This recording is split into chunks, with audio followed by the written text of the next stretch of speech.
Le mouvement Art déco est un courant artistique né au cours des années 1910 en France. Il prend son essor dans les années 1920 et se termine en 1930. Il fait suite au courant Art nouveau de par une volonté de changement et de renouveau. C'est le premier mouvement architecturo-décoratif de renommée mondiale. Il tient son nom de l'exposition internationale des arts décoratifs, industriels et modernes qui eut lieu entre avril et octobre 1925 à Paris. L'art déco est en plein essor durant les années folles et se traduit par un renouveau artistique et culturel influencé par les États-Unis, la radio et le cinéma. En 1929, le mouvement Art déco prend fin avec le krach de Wall Street et la Grande Dépression, laissant alors la place au modernisme. Les domaines artistiques touchés sont l'architecture intérieure et extérieure, le design, avec l'équipement de l'habitat et des bureaux, mais également des moyens de transport, la mode, avec la naissance du style dit garçon pour les femmes, et le graphisme, notamment en ce qui concerne les affiches publicitaires ou la typographie. Le style Art déco débute avant la Première Guerre mondiale et se différencie des volutes et formes organiques de l'Art nouveau par sa rigueur classique et ses formes symétriques et géométriques. Le décor est encadré, le dessin inspiré de la géométrie cubiste. Les trois mots d'ordre de l'Art déco sont ordre, couleur et géométrie. Utilisés essentiellement à des fins décoratives et non structurelles, à la différence du modernisme ou style international. C'est le premier style à avoir eu une diffusion mondiale, notamment en commençant en France, puis en Belgique, au Portugal, en Espagne, en Afrique du Nord, dans les pays anglo-saxons, les villes principales du Vietnam et de Chine, au Japon, avec par exemple le palais du prince Asaka à Tokyo. L'Art déco se caractérise par deux styles distincts, la tendance traditionnelle qui s'adresse à une élite fortunée, et cela de 1920 à nos jours, puis la tendance moderne, plus fonctionnelle, qui apparaît dès 1910. C'est le début du design et de la recherche d'une production industrialisable pour une clientèle de masse. L'architecture extérieure utilise beaucoup le béton et le fer, forgés ou non, comme matériaux de base. On retrouve beaucoup de bâtiments d'inspiration Art déco aux États-Unis, avec par exemple l'Empire State Building, le Chrysler Building ou le Board Trail Building, qui symbolisent la grandeur et la richesse du pays. Néanmoins, on retrouve également l'architecture Art déco ailleurs, comme le Capitole de Louisiane ou le palais du prince Asaka au Japon, ou même des immeubles d'habitation, tout simplement.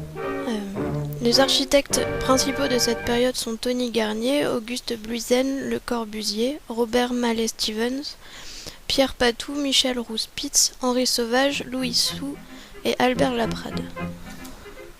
En architecture intérieure, on retrouve des tapisseries aux motifs chargés, des vitraux aux formes géométriques très colorées, les décorations murales sont peintes, des sculptures ornementales, un mobilier en bois avec l'utilisation du chêne, de l'acajou, du thuya, du palissandre, du citronnier et de l'amarante, avec un contraste bois clair et bois foncé très présent, mais aussi du marbre. Les meubles sont supportés par des socles et sont très imposants.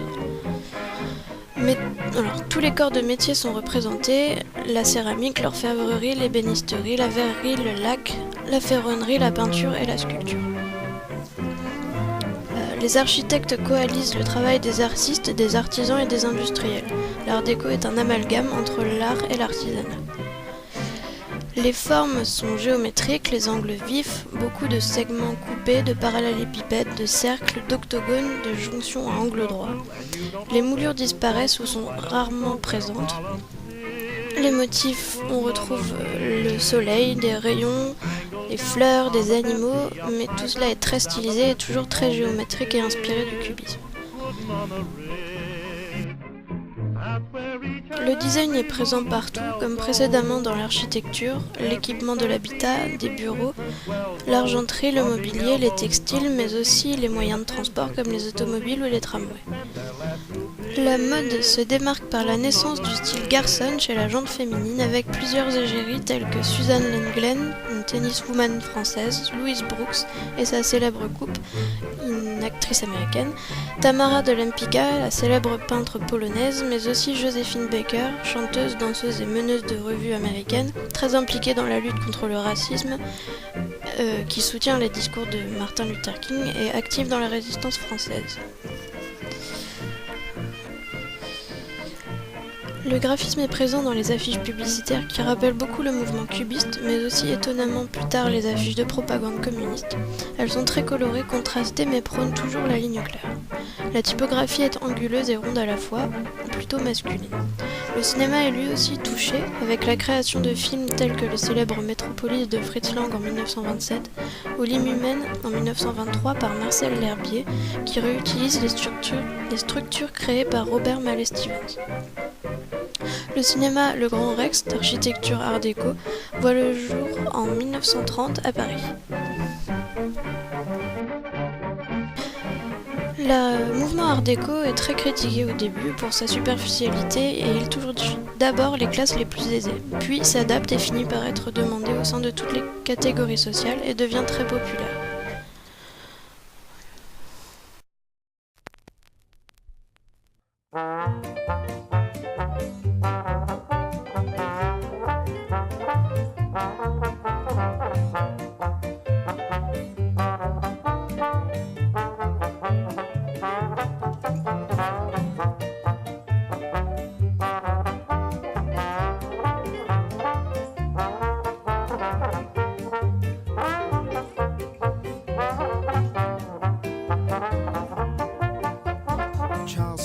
Charleston, meaning Carolina. Some dance, some prance. I'll say there's nothing funnier than Charleston. Gee, how you can shuffle every step you do. It's something, man, I'm telling you, it's an episode. Buck dance, wing dance will be your back number, but the Charleston, the new Charleston, that dance is surely a comer sometime. You'll dance it one time. That dance is Charleston, made in South Carolina.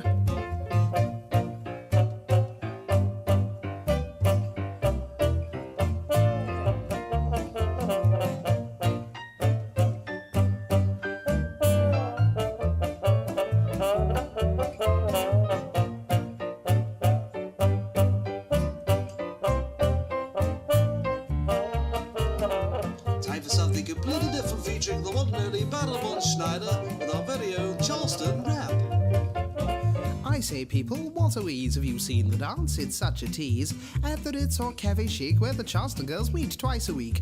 Dance like crazy, that's the stuff. Spinning around till you've had enough. Move those arms, swing those feet. The Charleston's here, by Jove, it's neat.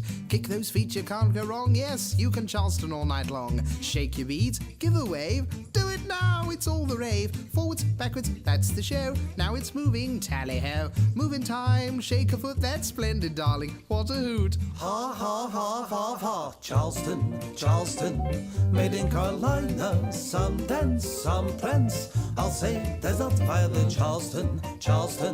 Gee, how you can shuffle every step you do leads to something new. Man, telling you it's a episode. Buck dance, wing dance.